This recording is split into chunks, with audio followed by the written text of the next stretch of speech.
Quero saudar todos mais uma vez com a graça e a paz do nosso Senhor e Salvador Jesus Cristo. Amém? Nós vamos orar e eu convido você, antes de nós lermos o texto, fechar os seus olhos e nos colocarmos diante de Deus, suplicando a sua misericórdia e graça, para que Ele possa tanto capacitar o meu falar, como também o ouvir dos irmãos, para que o nome do Senhor seja glorificado e todos nós sejamos abençoados pela mensagem do Senhor nesta noite. Senhor, nós estamos diante de Ti, glorificamos e exaltamos o Teu nome através dos louvores. Agradecemos a Ti, Senhor, pela bondade do Senhor, desde pela manhã, onde a Tua graça foi estendida sobre nós quando abrimos os nossos olhos. O Senhor nos deu um domingo abençoado. Estivemos aqui louvando o Teu nome na Escola Bíblica Dominical, aprendendo a Tua palavra. Tivemos um domingo gracioso. E agora, novamente, temos a oportunidade de estar em Tua casa, juntos como igreja, para, unidos, ouvirmos atenciosamente a palavra do Senhor que será ministrada aos nossos corações. Tu sabes, ó Deus, o meu assentar e o meu levantar. Tu conheces o meu coração. Sabes, ó Deus, a minha dependência de Ti para esta tão maravilhosa obra de ministrar a palavra do Senhor. É com temor e tremor que me achego diante de Ti e da Tua igreja para esta tarefa, confiando unicamente na Tua graça e na capacitação que vem do Espírito Santo para transmitir-a com fidelidade e integridade, para que aqueles que ouvirem sejam cheios da graça e edificados para a Tua glória. Amém. Convido os irmãos a abrir a palavra de Deus em Filipenses, capítulo de número 3. Filipenses, capítulo de número 3. Leremos os versos de número 17 a 21.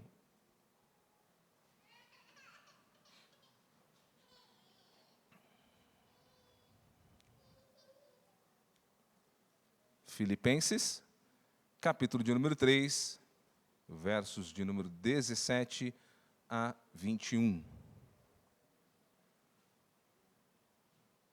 Todos acharam? Diz assim a palavra de Deus, no verso 17: Irmãos, sede imitadores meus e observai os que andam segundo o modelo que tendes em nós. Pois muitos andam entre nós, dos quais, repetidas vezes, eu vos dizia e agora vos digo, até chorando, que são inimigos da cruz de Cristo. O destino deles é a perdição, o Deus deles é o ventre, e a glória está na sua infâmia, visto que só se preocupam com as coisas terrenas.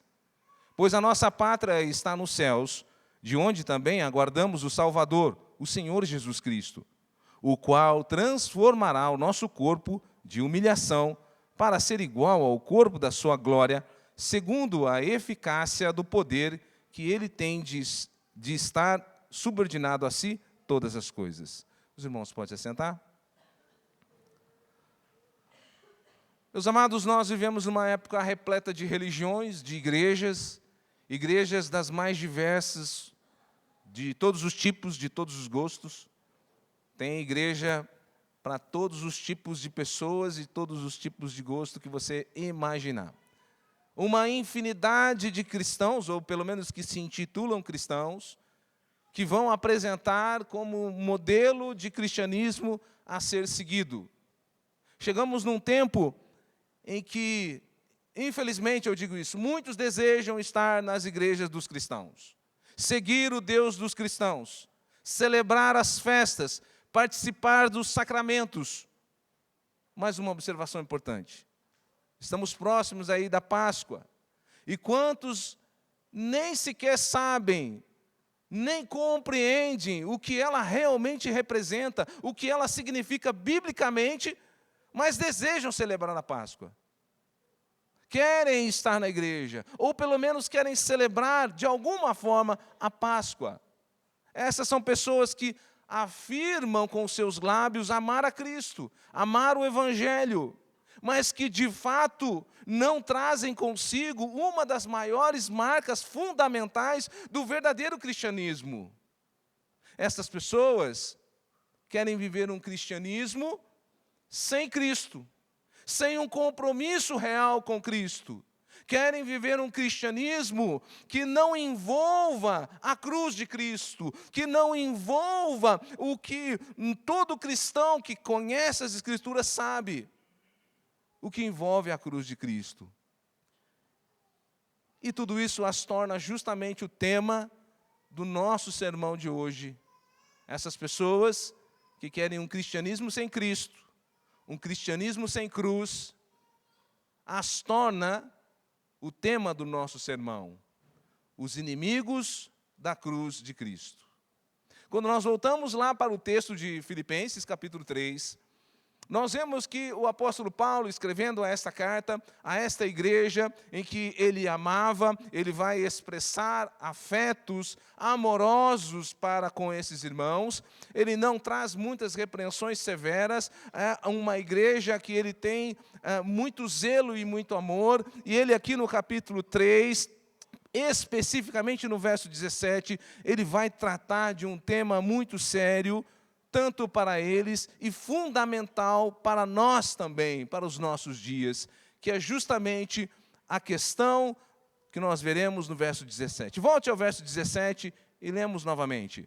Olha o que Paulo vai falar agora aos crentes de Filipos e também a nós. Irmãos, aqui é Paulo dizendo, sede imitadores meus e observai os que andam segundo o modelo que tendes em nós. Paulo está trazendo um alerta aos crentes de Filipos que deveriam fazer o quê?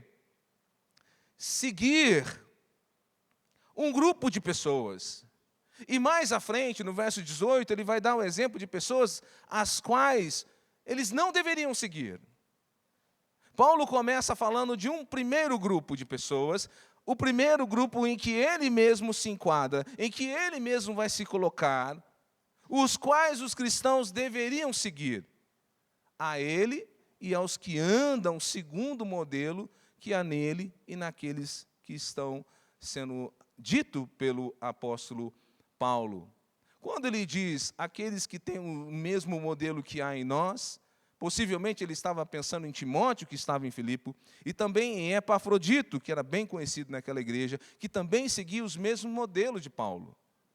Bom, Paulo está chamando para si a responsabilidade de que a igreja devesse olhar para ele. Quando nós chegamos no nosso texto e vimos esta afirmação de Paulo, nós olhamos para o nosso mundo e vemos como nós temos tanta falta de bons exemplos na nossa sociedade. Eu não sei quanto a você, quando eu olho para a nossa sociedade, não somente para o Brasil, mas para o mundo, mas vamos trazer para a nossa realidade. Quantos bons exemplos nós temos de político? Quantos bons exemplos nós temos de personalidades públicas? Vamos trazer para dentro da nossa realidade. Quantos bons exemplos, infelizmente, nós podemos afirmar que há de cristãos, ou que se dizem cristãos? Nós vivemos uma carência, uma escassez de bons exemplos para que as pessoas possam olhar e seguir. Como Paulo está tomando a sua própria vida e dizendo, sede meus imitadores, olhem para mim. Há um péssimo ditado popular, não sei se você já ouviu, a gente vai ficando mais idoso, né? Mais idoso não, mais experiente. E aí os ditados vão ficando para o passado. Vocês já ouviram aquele, faça o que eu digo? Quem pode completar para mim? Faço o que eu digo, mas não faço o que eu faço. Irmãos, nunca use esse ditado. Isso não é de cristão. Faço o que eu digo, mas não faço o que eu faço. Isso é fugir da responsabilidade de ser exemplo. Paulo não faz isso, Paulo não foge à sua responsabilidade de ser o próprio exemplo de como viver como cristão. Paulo ele vai afirmar que os cristãos ali, e nós vamos entender por que ele está fazendo isso, deveriam olhar para ele como um exemplo. E não porque ele era perfeito. Ele diz na carta de Filipenses, não que eu já tenha alcançado a perfeição. Ele não se achava perfeito. Não que ele se achava o melhor modelo dentre tantos. Mas ele sabia aonde ele já tinha chego. Se você for olhar nos versos anteriores, ele vai dizer assim, olha, deixando as coisas que para trás ficam, prossigo para o alvo, eu continuo avançando, eu continuo tentando melhorar e seguir a Cristo. E é isso que ele vai dizer lá em 1 Coríntios, no capítulo de número 11, do verso 1. Você pode anotar e depois ler lá.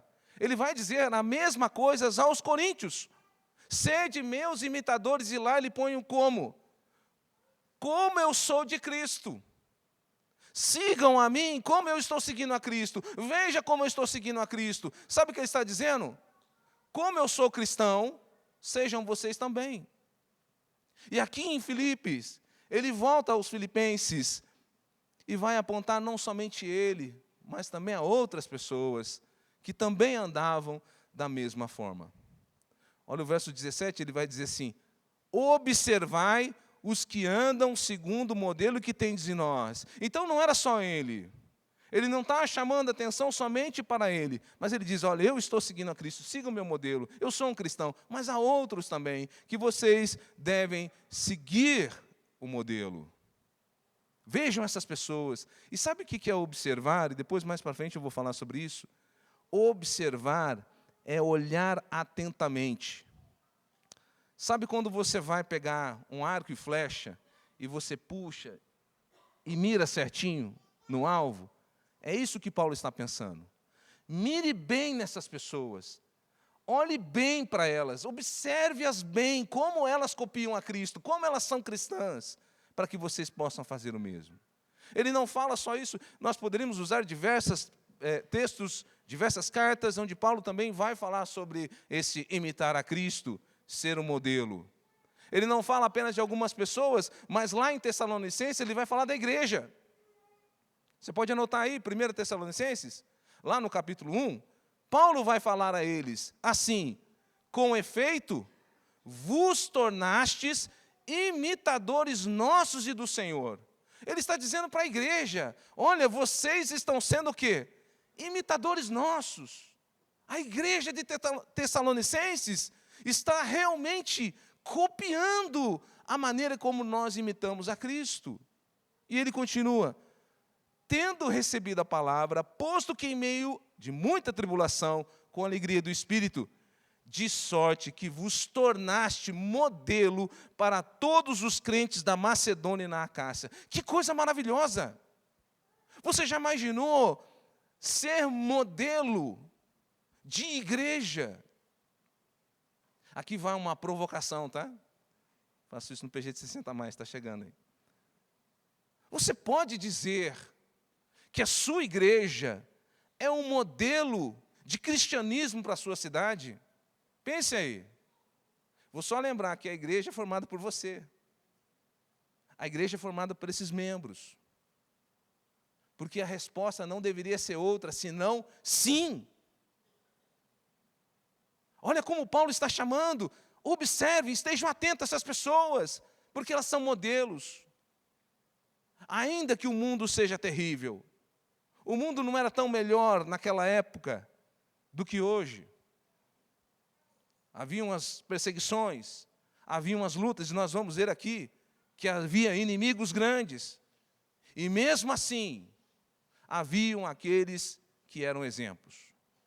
Haviam aqueles que eram modelos a serem seguidos. Como o próprio Paulo, Timóteo, Epafrodito, os irmãos ali de Tessalônica e muitos outros. Estes são os que devem ser imitados. Esses são os que devem ser observados. Lembra? Mirados bem, observados bem. Porque estes andam. São os que andam. E sabe, os que andam segundo o modelo, não é simplesmente andar atrás. O que Paulo está falando não é assim, olha, é os que andam atrás de mim.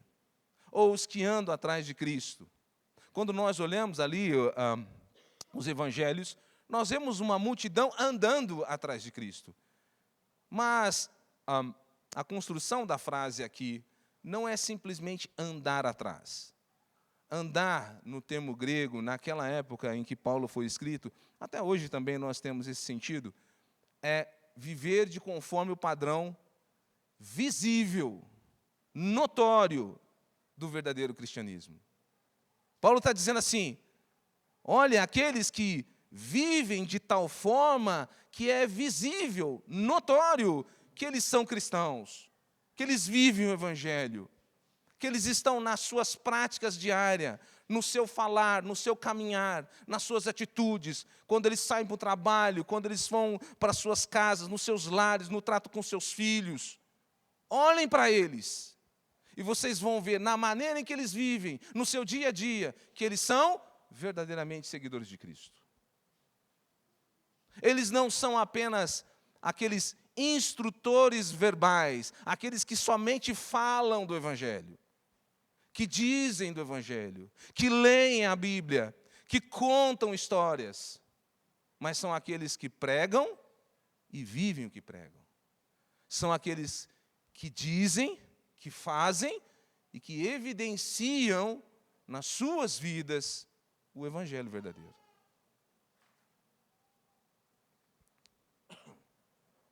Eles têm uma evidência clara da prática do Evangelho de Cristo Jesus.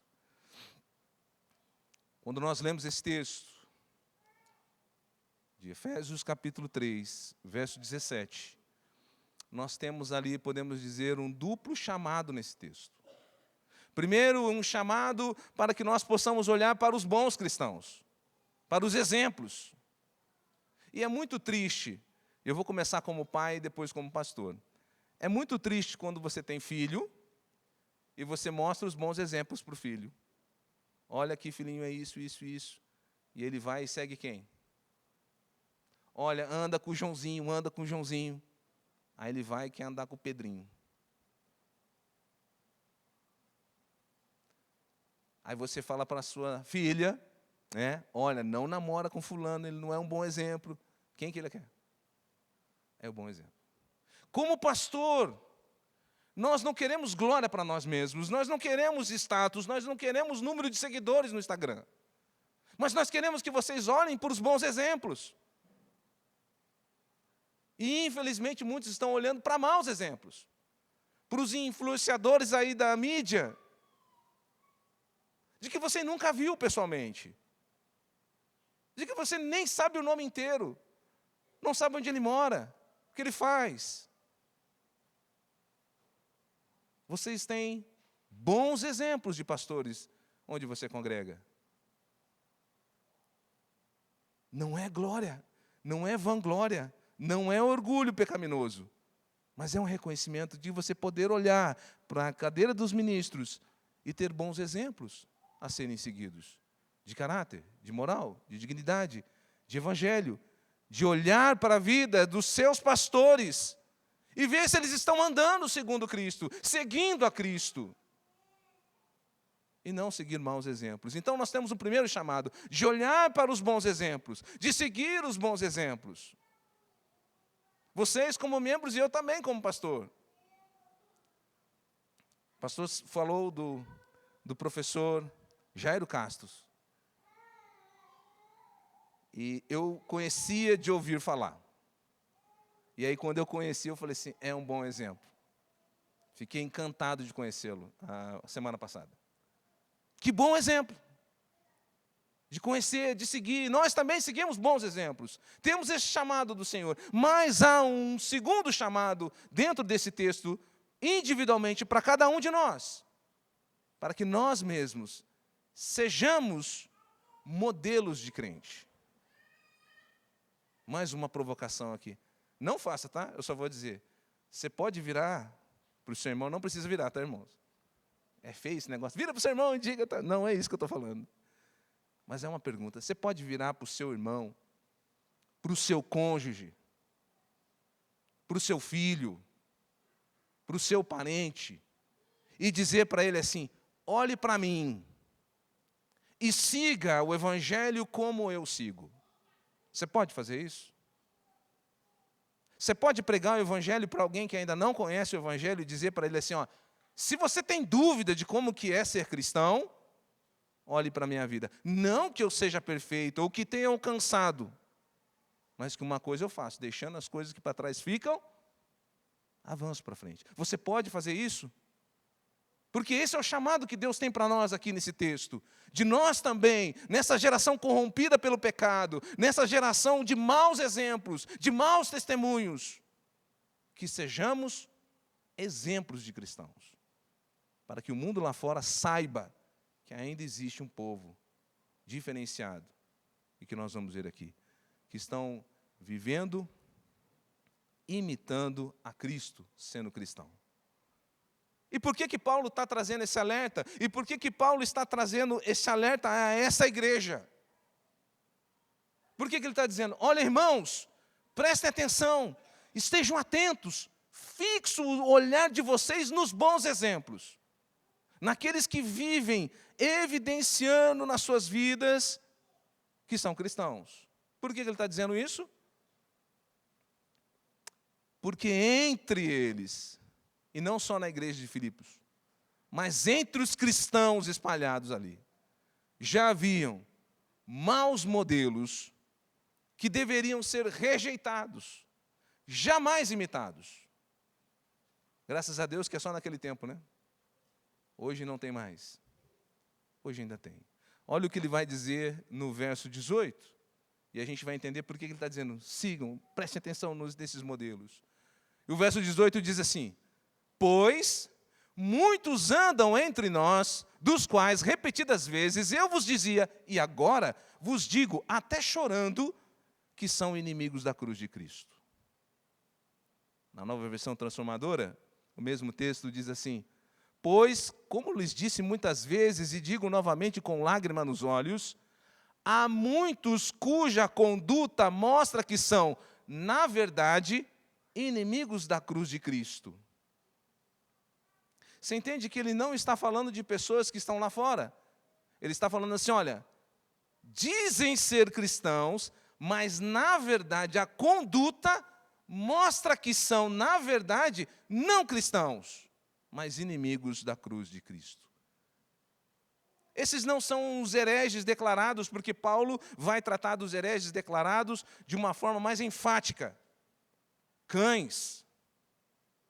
Não são os pagãos. Não são os opositores da igreja lá fora. Mas são aqueles que professam ser cristão, dizem ser cristão, mas o seu modo de vida, a sua conduta diária, são contrários à cruz de Cristo. E o que Paulo tinha em mente quando ele estava falando sobre a cruz de Cristo? A cruz, de uma forma resumida, era algo vital para Paulo e também para nós. Para Paulo, e também deve ser para nós, a cruz é morrer com Cristo. É crucificar a nossa carne, as nossas paixões. A cruz envolve abnegação. A cruz envolve serviço. A cruz envolve caminhar para o Calvário. Abrir mão de si mesmo. Amar o próximo. Seguir a Cristo até morrer. Paulo vai dizer isso lá em Gálatas, quando ele vai falar em Gálatas 2, 19b, e no 20, você pode anotar aí, ele vai dizer, estou crucificado com Cristo. Então ele vai dizer, agora eu já não vivo mais se eu estou crucificado com Cristo. Não vivo mais, porque Cristo é que vive em mim. A minha vida não tem mais sentido, a minha vida agora é Cristo que vive em mim. E esse viver que eu vivo agora, aqui nessa carne, nesse tempo terreno, eu vivo na fé do Filho de Deus, que me amou e a si mesmo se entregou por mim. A cruz fala de abnegação, fala de sofrimento, fala de serviço, fala de seguir a Cristo até o Calvário. O próprio Cristo vai afirmar isso lá em Lucas. O próprio Cristo vai dizer, se alguém deseja vir após mim, o que ele deve fazer? E a primeira coisa que os inimigos da cruz jamais vão fazer. A si mesmo, se negue. Olha o que envolve. Negar-se a si mesmo. Quando? Dia a dia. E faça o quê? Tome a sua cruz. E faça o quê depois? Siga para onde? Para onde Jesus estava indo? Para o Calvário. Você entende o que significa cruz? A cruz significa negar-se a si mesmo, seguir a Cristo dia a dia, em abnegação, em amor altruísta, cada vez mais. Os inimigos da cruz estavam na igreja, professavam ser cristãos, mas as suas práticas desmentiam aquilo que eles professavam com os lábios. Filipenses 3,19. Leamos. Olha como está o versículo 19. Falando agora desses que são inimigos da cruz. O destino deles é a perdição. O Deus deles é o ventre. E a glória está na sua infâmia, visto que só se preocupam com as coisas terrenas. Quem são esses? Esses são os inimigos da cruz,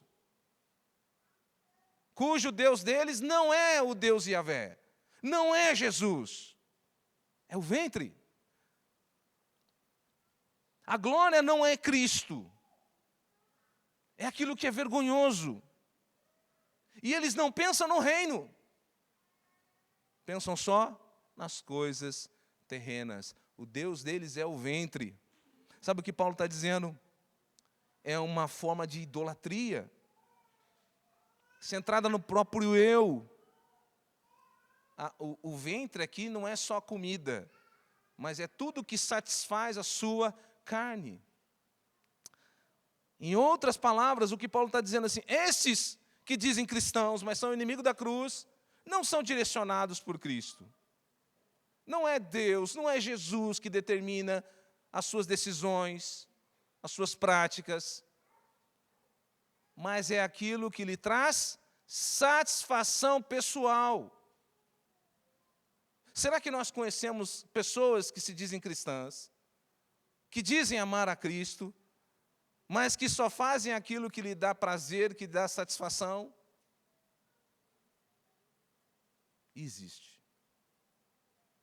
E Paulo está dizendo, esses, aí eu vou dizer assim, é uma evidência de que talvez sejam inimigos da cruz. Porque eles não são guiados pelo Espírito. Eles não são guiados pela verdade de Cristo. Eles não são guiados pela autoridade do Senhor, mas pela autoridade dos seus prazeres. Egoístas. Vivem como aqueles, sabe quando as pessoas falam assim, como se o mundo girasse no seu umbigo. Tudo é para ele. O que dá prazer, o que dá satisfação, isso é o que guia a sua vida. É o que Paulo vai falar para Timóteo, lá em 2 Timóteo, que nos finais do tempo, os tempos seriam trabalhosos, e quando ele vai caracterizar aquelas pessoas, ele vai dizer assim que nos últimos dias, e esses últimos dias são marcados por homens que são amantes de si mesmo. Nós poderíamos falar aqui, o Deus é o ventre, amam a si mesmo, que são mais amigos dos prazeres do que amigos de Deus. Essas pessoas não estavam no mundo apenas, estavam na igreja, permeando a igreja de Cristo.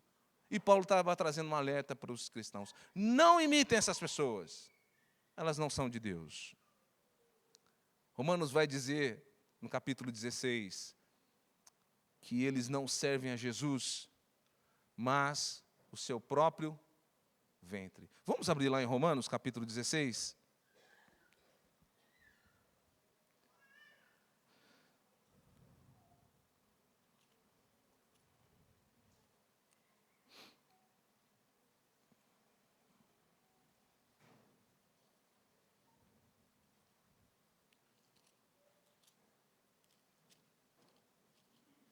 Olha o verso 18. Vamos ler o 17, né? Olha, Romanos 16, verso 17. Rogo-vos, irmãos, que noteis bem aqueles que provocam divisões e escândalos em desacordo com a doutrina que aprendestes.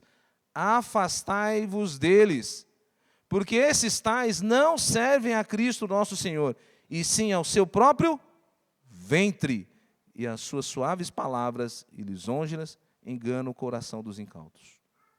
Essas são as pessoas que estavam onde? Dentro da igreja. Que Paulo está caracterizando como inimigos da cruz. Ele vai dizer que outra característica, a glória está na sua infâmia, ou como está na versão transformadora, vangloriam-se de coisas vergonhosas. Pastor, mas como alguém pode chamar-se de crente e vangloriar-se, orgulhar-se daquilo que é errado? Talvez você esteja imaginando aquelas coisas mais cabulosas, como mais vergonhosas. Mas todo pecado é vergonhoso.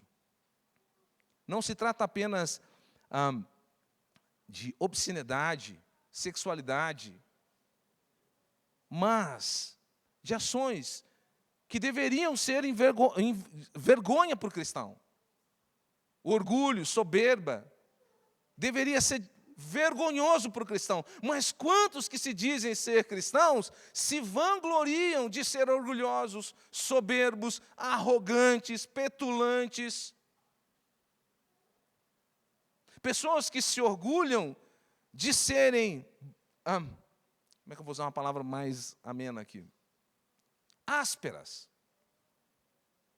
E se orgulham disso. Eu sou assim mesmo. Sou firme. Coisas que deveriam se envergonhar. E se vangloriam. De coisas que jamais um cristão deveria se orgulhar. Se achar superior ao outro, melhor do que o outro, isso não é atitude de cristão.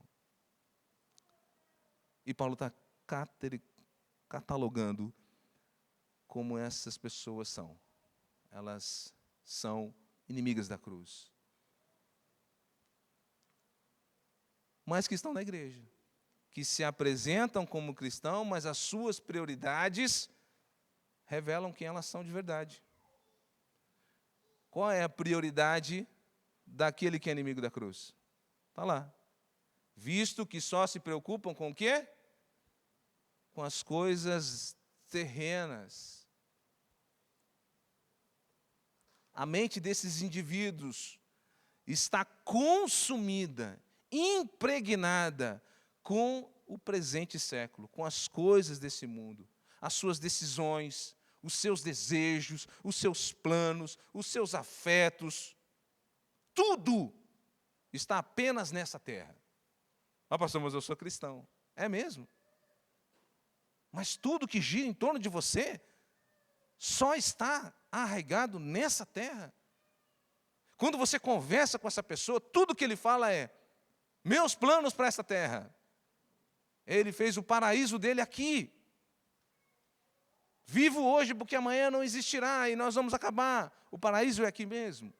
Essas pessoas estão encharcadas de desejos carnais, de coisas desse mundo, e jamais conseguem olhar para o céu. Jamais conseguem olhar para o reino. Estão enraizadas naquilo que é temporal, passageiro, naquilo que é sensação momentânea, efêmero. Meus amados, isso você pode fazer uma avaliação simples aí, para verificar se o seu cristômetro, né? Está mais para Cristo, está mais para inimigos da cruz. Aí uma avaliação simples. É verificar se as nossas práticas diárias estão condizentes com o que nós professamos. Não vou pedir para você levantar a mão, que eu sei que você vai levantar. Todos que estão aqui são cristãos, de verdade, amam a Cristo, servem a Cristo, estão aqui por causa de Cristo. Eu quero, mais uma vez, provocá-los e perguntar quais são as suas principais preocupações quando você acorda. Quando o seu celular desperta. Quais são as suas principais preocupações? Estou atrasado, preciso tomar o café, escovar o dente, lavar a roupa. Meu Deus, estou saindo. Quais são as suas principais preocupações? O que é que norteia as suas ações durante o seu dia? Pense. Quais são os seus pensamentos? O que baliza o seu dia? O que faço, o que não faço? E ao anoitecer, o que traz alívio a você no final do dia? E eu quero dizer para você, se o que norteia você em todas essas 3 etapas do dia são os seus apetites, eu não saio de casa se eu não tomar café, mas sem orar tudo bem. Eu tenho tantas atividades durante o dia, mas se eu não ler a Bíblia, ok. E se eu voltar à noite, mas eu conseguir realizar todas as minhas tarefas seculares, eu estou satisfeito. Se eu conseguir realizar o meu trabalho e ganhei o dinheiro, eu estou em paz. Algo de errado está com você. Porque o que deve conduzir a sua vida desde o levantar até você chegar da noite na sua casa, não devem ser os apetites, os desejos carnais, as suas realizações financeiras, físicas, etc. Essas coisas são importantes, mas elas não são as que devem nortear a sua vida. Os inimigos da cruz não são os que estão no mundo, mas são aqueles que desejam estar na igreja, desejam participar dos cultos, celebrar das cerimônias, dos sacramentos, das festas, mas cujas suas práticas revelam que realmente não amam verdadeiramente o Evangelho, não amam a Cristo, muito menos a cruz de Cristo, pois que a cruz fala de abnegação, de altruísmo, de amor, de estar disposto a perder a própria vida por Cristo. E os inimigos da cruz são exatamente o oposto. Vivem somente para si mesmo, para o seu ventre, com a sua vida pautada somente nas coisas dessa terra, caminhando a passos largos para a destruição. E a destruição que Paulo está dizendo aqui não é uma aniquilação. Em outras palavras, ele está dizendo que estão caminhando destinados ao inferno. Meus amados, a igreja não sofre tanto por causa dos ateus e blasfemos. Vamos ser sinceros, a igreja não tem problema com ateu. A igreja não tem problema com aqueles que estão falando besteira lá, porque nós conhecemos e nós falamos a verdade. Mas, por causa de pessoas que se dizem membros de igrejas, cujo viver negam a mensagem que professam. Nada traz tanto dano ao Evangelho quanto alguém dizer que é cristão, mas viver como inimigo da cruz. Sabe aquela que tem aparência de crente? Ele tem roupa de crente, cabelo de crente, Bíblia de crente, fala como crente, mas quando sai dessa porta para fora, misericórdia. Esse mau testemunho traz muito mais estrago do que você ouvir um ateu lá fora. Entenda o que eu estou dizendo, tá? Porque as pessoas que não são cristãs não vão para o Evangelho por causa dessas pessoas.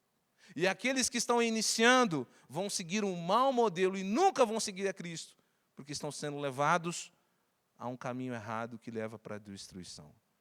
Então é por isso que Paulo está alertando este povo. Prestem atenção nos bons exemplos. Sigam aqueles que estão evidenciando na sua vida que são cristãos, porque existem esses inimigos da cruz. Enquanto os inimigos da cruz vivem dessa forma, Paulo vai trazer um contraponto. Ele vai falar no verso de número 20. E antes de nós irmos para o verso 20, é o que ele disse em Colossenses, que vai refletir muito do verso 20 e 21. Quando Paulo vai escrever aos Colossenses, você pode anotar aí, Colossenses 3, capítulo 3, verso 2, ele vai dizer assim: enquanto, como é que pensam os inimigos da cruz? Pensam nas coisas dessa terra, em si mesmo.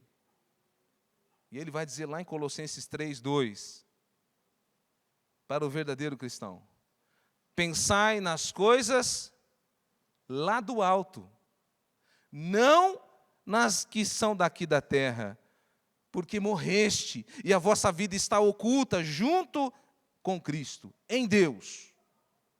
Veja o que Paulo está dizendo. O cristão de verdade, o pensamento dele está onde? No alto, no céu, no reino. E é justamente o que Paulo vai falar no verso 20 e 21. Olha o que ele vai dizer em Filipenses, capítulo 3, verso 20. Pois a nossa pátria está nos céus, de onde também aguardamos o Salvador, o Senhor Jesus Cristo, o qual transformará o nosso corpo de humilhação, para ser igual ao corpo da sua glória, segundo a eficácia do seu poder que Ele tem de subordinar a si todas as coisas. Veja como Paulo traz uma antítese, um contraponto. Assim são os inimigos, mas nós não somos assim. Enquanto os inimigos da cruz tinham a sua real identidade governada pelos desejos carnais, pelo ego e por essa terra, Paulo está dizendo, nós não somos assim, porque nós não somos cidadãos desse mundo. O verdadeiro cristão tem a sua identidade aonde? Na sua pátria celestial. O que nos guia, o que nos conduz, não são os desejos, os apetites, as leis que governam esse mundo, mas a lei da nossa pátria. Paulo está enfatizando que os inimigos da cruz possuíam uma conduta que não era condizente com um cidadão do reino dos céus. Era dizer assim, olha, como é que você pode dizer que você é um cidadão do reino dos céus, agindo, vivendo dessa forma? Porque o cidadão do reino dos céus não vive dessa forma. Existe uma outra lei, existe uma outra regra, existe um outro governo que rege sobre a vida daqueles que são cidadãos do céu. Paulo está dizendo que nós não apenas aguardamos. Quantos aqui aguardam o reino dos céus? Diga amém. Agora tá. Amém. Mas nós precisamos entender que nós aguardamos a vinda do reino dos céus, e isso é bom.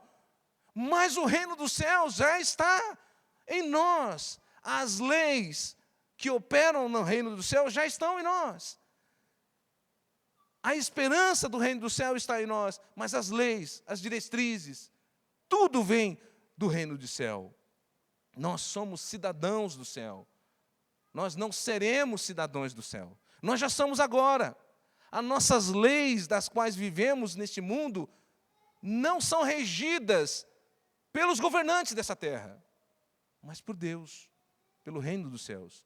Precisamos crer realmente nessa verdade, no reino de Deus, no reino dos céus que virá, mas que nós já estamos nele, e que nós somos guiados pelas leis do reino do céu, pela pátria eterna, celestial, e não pela pátria terrena. Nós precisamos entender que nós vivemos aqui como forasteiros, como exilados nessa terra. Essa terra não é nossa. Nós não podemos ter como a nossa pátria. A nossa pátria é o reino dos céus. A lei máxima, a áurea que rege a nossa vida é a do céu. Então nós vivemos sobre as leis e diretrizes da nossa verdadeira pátria eterna.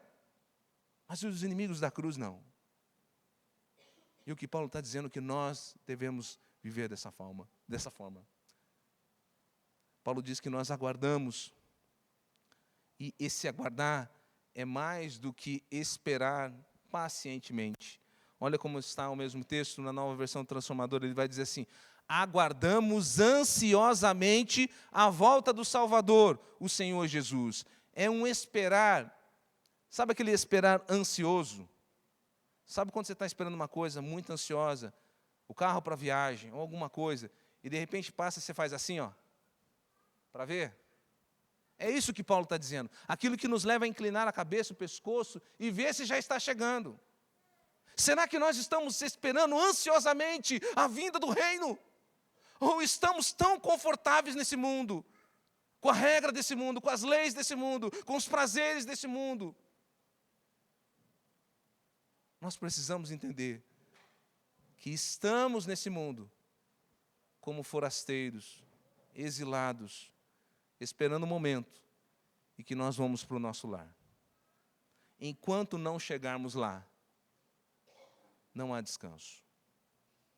Ainda estamos em viagem. É isso que Paulo está dizendo. É um desejo que parte de um coração que não tem nada nesse mundo que seja mais desejável do que é ver a vinda do nosso amado Rei. Você já pensou nisso? Pensa numa criança, não sei se você já teve isso com seus filhos, em que você marcou uma viagem, criança pequenininha, vai viajar para a praia, vai viajar para qualquer lugar. Sabe o que ele está esperando? Olha, o amiguinho veio, não quero amiguinho. Não, mas está passando um desenho, não quero, estou esperando meu pai parar o carro ali. Qual é a coisa mais importante para ele? é aquilo que Ele vai esperar, é aquilo que Ele vai ansiar. Como é que está o nosso coração, irmãos? Estamos toda hora, tá? Ilustrativamente falando, olhando para o céu, angustiado e falando, é agora? Levantamos de manhã e oramos e dizemos, Maranata, Senhor, vem agora. Ou nós estamos, sim, espera mais um pouquinho, ainda tenho isso para resolver, tenho aquilo. Ah, Senhor, venha. Estamos cansados. Não queremos mais esse mundo. Estamos exilados aqui. Ouça o clamor da tua igreja e volte. Porque nada é mais importante do que sermos libertos desse mundo e estarmos no reino do nosso Rei eterno e maravilhoso. Está vendo o que Paulo está fazendo? Ele está dizendo, gente, tem realmente pessoas que vão influenciar, mas que os nossos olhos estejam postos no reino de Deus, na nossa pátria. Porque no dia que Ele voltar, nós estaremos juntos. Ele vai dizer que o nosso corpo vai ser transformado para estarmos definitivamente, eternamente, no nosso lar eterno, na nossa pátria eterna, junto do nosso Senhor, do Salvador de nossas almas. Irmão, existe alguma coisa mais importante, mais desejosa, que você possa trocar por esse mundo? Para não desejar a volta de Cristo, o reino do Senhor? E Paulo vai dizer que nós temos essa esperança, não como algo incerto, não como algo que talvez vai acontecer num dia muito distante. Ele diz que essa certeza está em que Cristo, que prometeu, vai realizar. Ele vai realizar essa obra pelo poder soberano que Ele tem. Ele está dizendo, pelo poder soberano que Ele tem, em que Ele vai colocar todas as coisas debaixo da autoridade dEle. Ele levará todas as coisas, tanto as do céu quanto as da terra, a sujeitar-se a Ele. Essa é a nossa esperança, que vamos estar com Ele. Essa é a esperança que vamos ter o nosso corpo transformado. Como que vai ser? Não sei. Como é que vai ser esse corpo? Não sei. Mas eu sei que Cristo, que prometeu, é poderoso suficientemente para transformar o nosso corpo, para nos adaptar, para estarmos com Ele eternamente. Pense o que Paulo está dizendo. Um Cristo que tem poder de fazer céus, anjos, principados, todas as coisas, o universo, se sujeitar a Ele. O que é para Ele transformar o nosso corpo tão pequeno, tão frágil? Essa é a nossa esperança. Não é porque merecemos ou não merecemos, como é que vai ser ou como não vai ser. A nossa esperança está na fidelidade de Cristo, nas suas promessas, e no poder que Ele tem para fazer.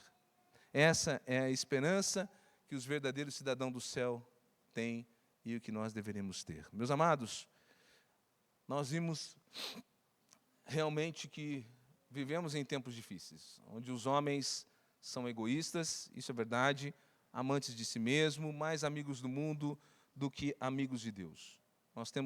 Vivemos em tempos em que muitos afirmam dentro das igrejas que são cristãos, mas as suas vidas, as suas práticas diárias revelam, na verdade, que são pessoas que vivem para os seus prazeres, como se os seus corações fossem totalmente dominados pelas coisas dessa terra.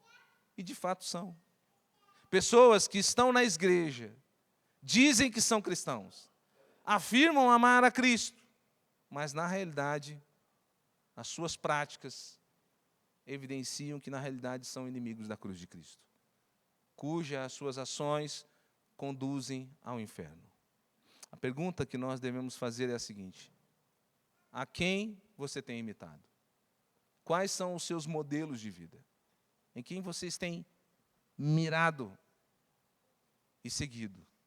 Paulo nos alerta para que não sigamos os modelos destes inimigos da cruz, mas que olhemos para os que verdadeiramente são imitadores da conduta de Paulo, como Paulo é de Cristo. E que sejamos verdadeiramente seus imitadores, como Ele é de Cristo, para que também nós, pela graça de Deus, possamos ser imitadores de Cristo, exemplo para os outros que estão chegando. Nós estávamos falando aqui que nós temos uma turma grande de discipulado. Essas pessoas estão chegando. Que nós possamos ser modelos para eles. Não porque somos orgulhosos, mas porque somos cristãos. Porque temos ouvido a palavra e devemos segui-la e vivê-la, a ponto deles olharem para nós e ver, realmente esses irmãos seguem a Cristo. A forma que eles vivem, que eles falam, que eles andam, como eles estão na sua casa, no seu lar. Para que nós possamos ser exemplos nesse mundo tenebroso, cheio de mau testemunho, ser uma luz em meio às trevas.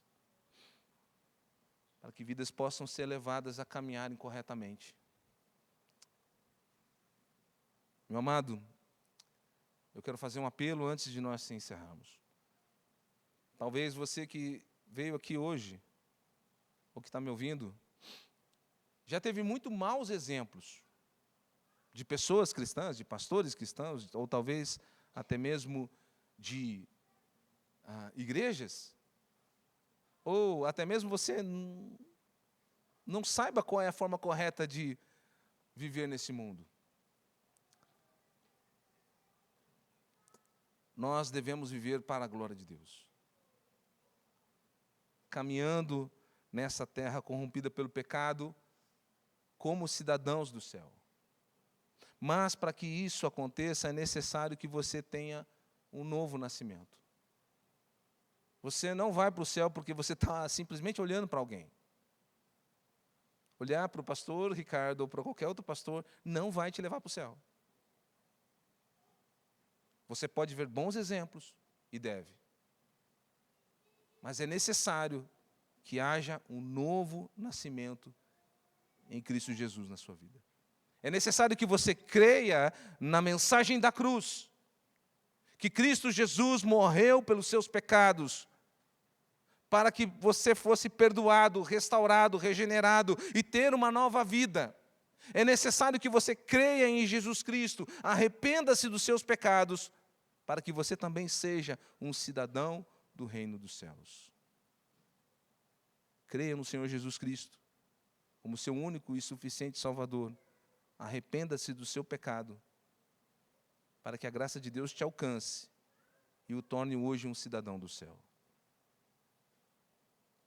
Para nós que já somos convertidos, que nós possamos avaliar nossa vida como nós temos vivido.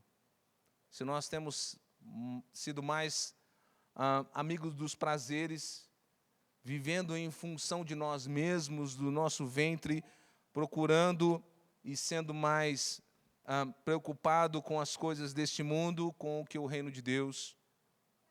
Faça uma análise, peça perdão ao Senhor, que nós possamos, pela graça de Deus, nos desprendermos deste mundo, pensarmos nas coisas que são do alto, para que, enquanto aqui vivemos, possamos evidenciar com as nossas práticas, com as nossas ações, que não pertencemos a esse mundo, mas que pertencemos à pátria eterna e que aguardamos o retorno do nosso Rei para estarmos no reino eterno, em nome de Jesus. Convido a igreja a se colocar em pé.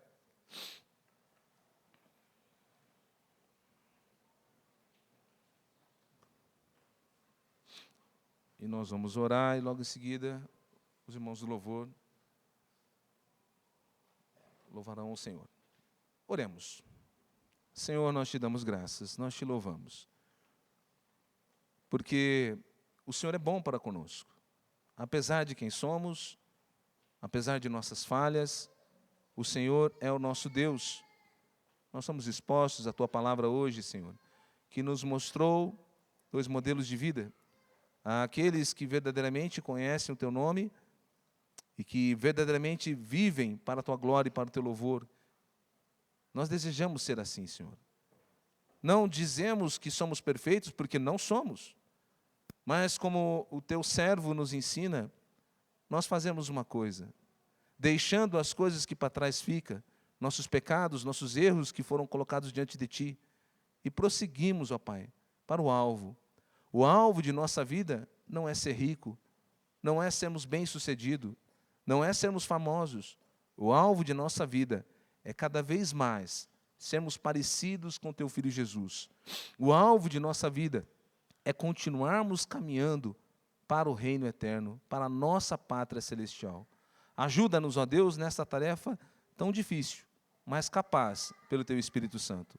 Torna-nos, ó Deus, cada um de nós, exemplos de conduta, de vida, para que as nossas ações, nossas atitudes, evidenciem que verdadeiramente somos cidadãos do céu. Não nos deixe jamais, Senhor, sermos levados pelos maus exemplos, ou nós mesmos, de alguma forma, sermos tidos como aqueles que tomam as atitudes dos inimigos da cruz. Que não venhamos a deixar que o mundo domine o nosso coração, que os desejos do nosso coração não norteiem a nossa vida, para que não vivamos segundo e apenas pela nossa vontade. Livra-nos disso, Senhor, e que cada dia mais possamos viver na esperança daqueles que são teus servos, que aguardam ansiosamente a vinda do nosso Rei, a vinda da nossa pátria eterna, para que possamos estar lá com o nosso corpo transformado, onde estaremos para todo sempre junto na presença do Senhor. Amém.